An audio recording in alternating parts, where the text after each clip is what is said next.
Hello friends, welcome back to my channel. আমের মিষ্টি recipe নিয়ে চলে এসেছি। এটা কিন্তু খুব সহজেই বাড়িতেই বানানো যায়, বাজারের থেকেও কিন্তু ভীষণ ভালো হয় খেতে। অবশ্যই বলবো একবার ট্রাই করার জন্য। আর কিন্তু খুব কম উপকরণে হয়ে যায়। যার জন্য লাগবে নারকেল। আমি একটা গোড়া নারকেল ভালো করে এরকম কাট করে বের করে নিয়েছি, নিয়ে একটা মিক্সিতে সুন্দর পেস্ট করে নিয়েছি। আর লাগবে হচ্ছে আম এখানে আমি দুটো আম নিচ্ছি। আমটাকে ভালো করে রাফলি চপ করে নিয়েছি। এবার একটা সুন্দর পেস্ট বানিয়ে নিচ্ছি। খুব কিন্তু বেশি উপকরণ লাগবে না, যেটা বললাম, শুধুমাত্র দুটো উপকরণ দিয়ে কিন্তু আমের সন্দেশ তৈরি হয়ে যাবে। এবার আমি কড়াইতে দিচ্ছি প্রায় বড় চামচের 1 চামচ ঘি। ঘিয়ের মধ্যে মিক্সিতে পেস্ট করা নারকেলটা আমি দিয়ে দিচ্ছি। নারকেলটা কিন্তু আমি জল ছাড়া এমনিই পেস্ট করেছি। আর কিন্তু আমি এর মধ্যে এখন কোনো চিনি অ্যাড করব না। নারকেলটাকে একটু ভালো করে কিন্তু পাক দিতে হবে।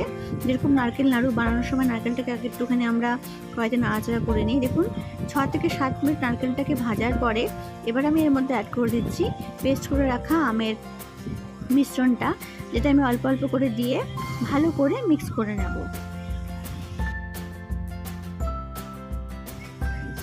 অল্প অল্প করে দিয়ে কিন্তু পুরোটা মিক্স করতে হবে। আর আমের এই পেস্টটা ভালো করে মেশানোর পরে তারপরে কিন্তু আমরা শেষে চিনিটা অ্যাড করব। তো অনেকেই মনে করতে পারেন এর মধ্যে দুধ দিতে পারেন, কিন্তু দুধের বদলে কিন্তু পাউডার মিল্কটা দিয়ে করলেও ভালো হয়।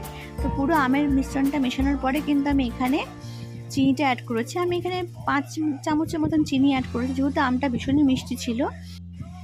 এবার ভালো করে মিক্স করার পরে আমি এর মধ্যে অ্যাড করে দিচ্ছি পাউডার মিল্ক। চাইলে কিন্তু আপনারা ফ্রেশ মালাইটা ব্যবহার করতে পারেন। তো আমি এখানে 4 চামচের 6 থেকে 7 চামচ পাউডার মিল্কটা অ্যাড করেছি। এটা পুরোটাই অপশনাল। তো দেখুন এরকম কিন্তু ফুটে ওঠার সময় অল্প ছিটে আসতে পারে, তো কভার করে আমি এটাকে একদম লো ফ্লেমে ভালো করে পাক দিয়েছি। যেরকম নারকেল নাড়ু আমরা বানাই, তো এরকম পাক দিতে কিন্তু এটা কিন্তু একদম একটা ঘন মিশ্রণ তৈরি হয়ে যাবে এবং কড়াই থেকে ছেড়ে ছেড়ে আসবে। যখন কড়াই থেকে ছেড়ে ছেড়ে আসবে তখন বুঝতে হবে পুরটা আমার রেডি হয়ে গেছে। তো দেখুন কড়াই থেকে কিন্তু পুরটা ছেড়ে ছেড়ে আসছে। তো আমি এবার থালায় নিয়ে একটু ঠান্ডা করে নিয়েছি। আর চাইলে কিন্তু আপনারা এটাকে শেপ দিয়ে বরফি আকারেও কাটতে পারেন। তো আমি এটাকে বরফি আকারে কাটবো না। তো হাতে আমি ঘি মাখিয়ে নিচ্ছি। ঘি মাখিয়ে এরকম রাউন্ড শেপ দিয়েছি। আমার ম্যাঙ্গো লাড্ডু রেসিপিটাও কিন্তু আমি বানিয়েছি, চাইলে কিন্তু আপনারা ওটাও চ্যানেলে গিয়ে দেখতে পারেন। তো জাস্ট রাউন্ড শেপ মতন দিয়েছি, দিয়ে আমি এটাকে ড্রাই কোকোনাটের মধ্যে কোট করে নিয়ে উপর দিয়ে আমি একটু কাজু ছড়িয়ে এটাকে সার্ভ করছি। তো ফ্রেন্ডস, তৈরি হয়ে গেছে ম্যাঙ্গো সন্দেশ বা আমের কোকোনাটের বরফি, যেটা কিন্তু খুব সহজেই বাড়ি তৈরি হয়ে যায় এবং দোকান থেকে কিন্তু খেতে ঢেরগুণ ভালো হয়। অবশ্যই বলবো একবার ট্রাই করার জন্য। মিষ্টি খেতে চাইলে কিন্তু বাড়িতেই এইভাবে মিষ্টি তৈরি করে খাওয়া যেতেই পারে।